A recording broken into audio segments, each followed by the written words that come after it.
Hey y'all, my name is Maddie and this is my little corner of the internet at Primarily Yours.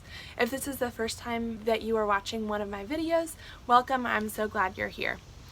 Several of you have asked me to share kind of the expectations versus reality of the first few weeks of being a first year teacher and kindergarten teacher, and I also really would like to take some time to reflect on just everything that's happened in the last month, because nothing dramatic has happened, but it's been a crazy month and it's been an emotional month, but I haven't really taken the time to sit down and kind of process through all of it.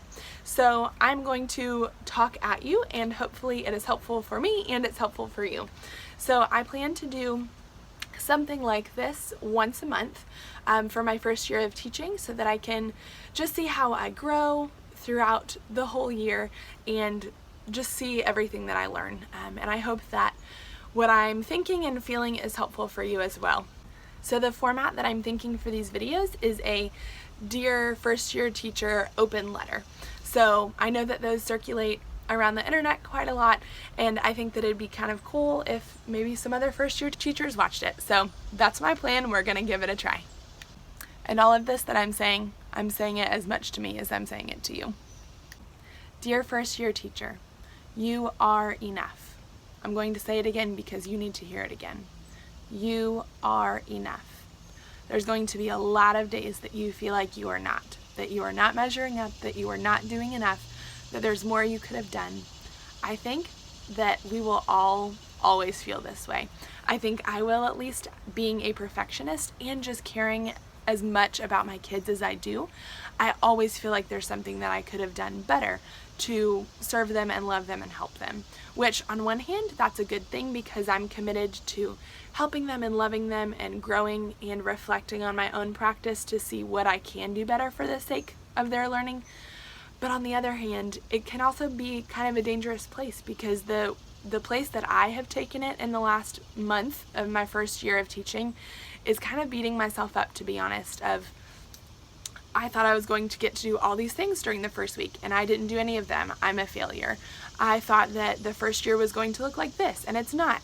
I'm a failure. I'm not doing a good job. I'm not doing enough. And all of those things, like I just said, it could either be helpful or negative. And my brain has kind of turned them all negatively. And so I want to just really encourage you, you are enough. I'm going to say it for the fourth time. You are enough. I don't know about you, but being a beginner is not easy for me. I really don't like it at all. I always want to skip the learning curve in anything that I do. I don't want to be the new kid on the block. I want to be in my routine. I want to know what I'm doing. I want to be confident. I want to be able to help others because I know what I'm doing. So being the new person that doesn't know what they're doing yet is a very uncomfortable thing for me. I'm sure it probably is for you as well. But something that I am trying to challenge myself is being okay with being a beginner.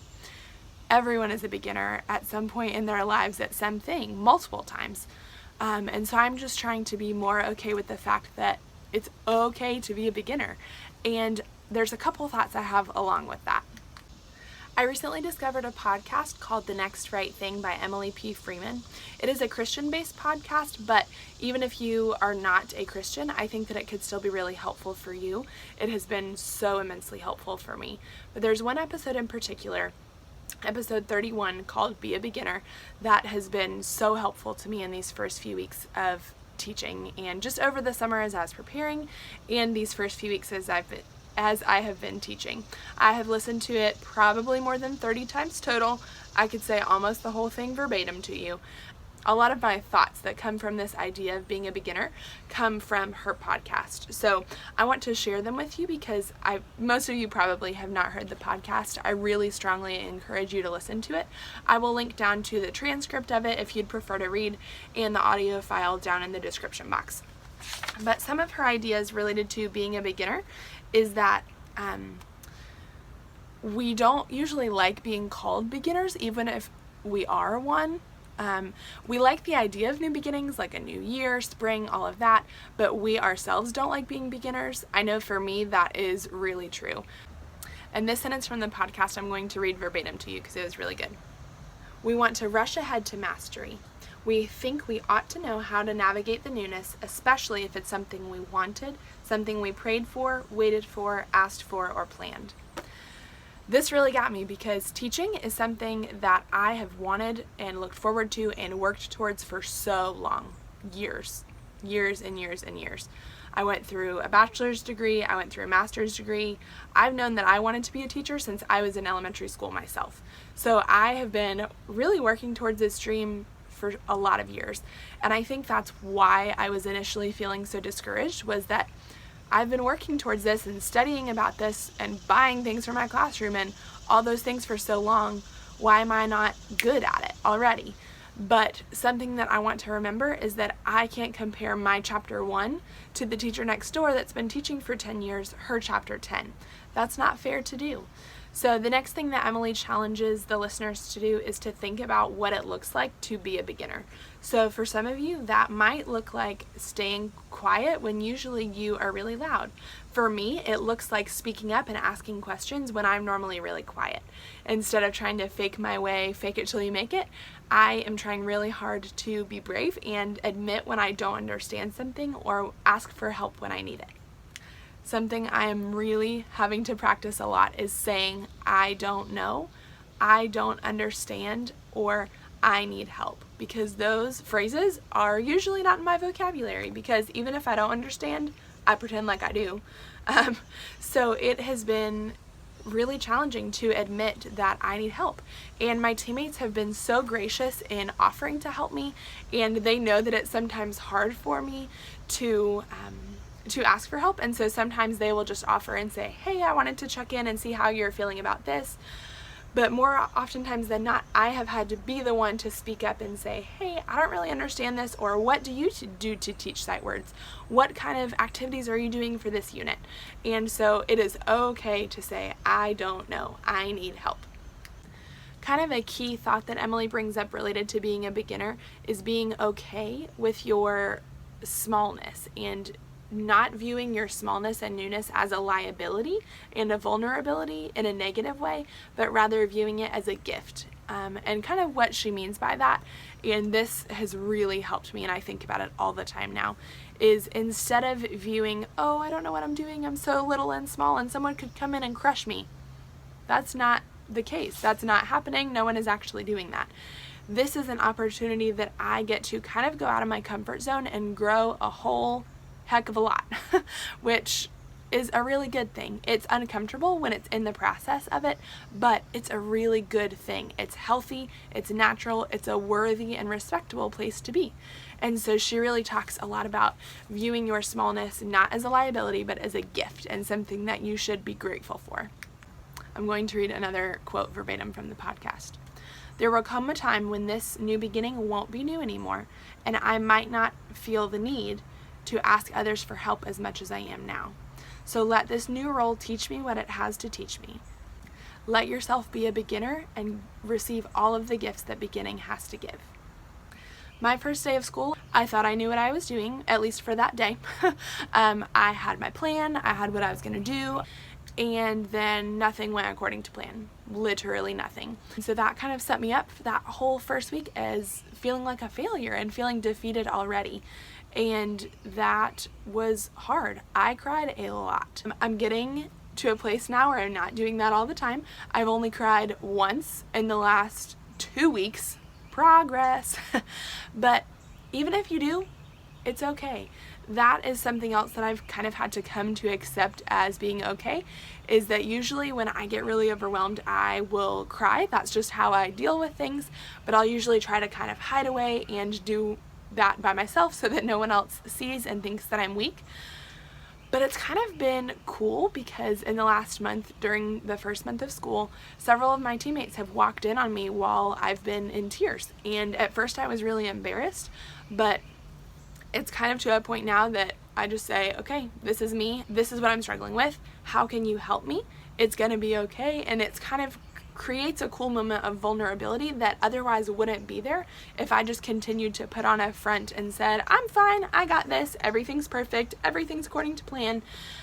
It's created opportunities for conversations and relationships that would not have been possible otherwise.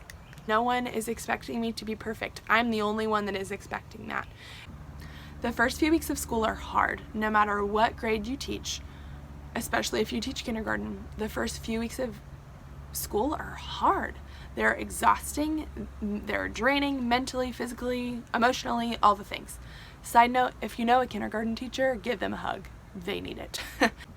I spent the first week of school trying to do community building activities and that sort of thing, and then we were supposed to start our curriculum the second week of school on that Monday, hot and heavy. So I did that because I didn't want to fall behind what the rest of my team was doing or let my kids fall behind. I wanted to be right on track with the pacing that we were supposed to be. It was a big mistake. My kids weren't ready, I wasn't ready. So that Monday of the second week of school, that's what we did. We did the curriculum and it ended up being crazy. They weren't ready. So Tuesday I regrouped. Well, Monday night I cried a lot, but then Tuesday I regrouped and I said, okay, we are not ready for this, and that's okay. This is me talking to myself, by the way. We're not ready for this, that's okay. We need to really focus on community building because these kids still don't know each other's names. They don't know how to sit and listen. They don't know how to do anything. So even if I'm trying to force the curriculum onto them, even if I'm making it fun and doing engaging stuff, if I'm trying to force instruction onto them when they're not ready, none of it's going to stick anyway. So really I'm just wasting everyone's time. So I spent that Tuesday kind of just regrouping. We did a morning meeting. All the kids introduced themselves to the class. We greeted everyone. We did a craft with their name. We did just a lot of community building stuff, and it was so good and so worth it. That one day, it was just so worth it because we may have been on track with the pacing guide if I hadn't done that, but I'm okay with that. We're a little bit behind because I know that we'll get there, but what's more important is I know that if we didn't take the time to build that community and establish procedures and routines and all of that in the beginning, that it wouldn't happen. So that was another thing that was hard for me to accept, is me being the decision maker and saying, okay, I know what's best for my kids, and that's something else I want to encourage you. You are the only one that knows what's best for your kids. If they need to take things a little bit slower, that's okay. If they're ready for a challenge, that's okay. Do that. Do whatever your specific kids need. I hope if you take nothing else away from this letter, you will remember the words, you are enough. I promise, you are. There will always be more things to do. There will always be things that you could have done a little bit better, but that's why it's important to take the time to reflect on how things went and what could go better in the future. And so a note on that is I'm going to try to be keeping notes of things that I didn't get to do, that I wanted to do, that I thought I would have time for, or, oh, I need to remember to teach that procedure next year because letting kindergartners use glue sticks and assuming that they know how to use them, mistake. Don't make that mistake like I did. But I'm taking notes on things that I want to remember for next year, on books that I read, on just things that I want to remember to teach. All of that to say, the first month of school is hard. That's okay. But here are the things I want you to remember. You are enough. Ask for help. It's okay to be a beginner. Okay. I hope that this has been helpful for you, and I will catch up with you next month when I have finished 2 months of teaching kindergarten. Hopefully I'm still alive. I'm just kidding. I know I will be. This is by far the most amazing and rewarding job there is on the planet. Most tiring, but most amazing simultaneously. I hope that you are feeling the same way and that you feel a little bit encouraged if you are feeling discouraged before watching. And if nothing else, know that you are in good company because I'm right there with you. So if you have been kind of feeling the same way, say hi in the comments. I would love to chat with you. I'm also over on Instagram at primarily.yours, and I check that every day. So feel free to send me a message and I would love to connect with you and be an encouragement to you. That is it for now, but I will talk to you again soon. Bye.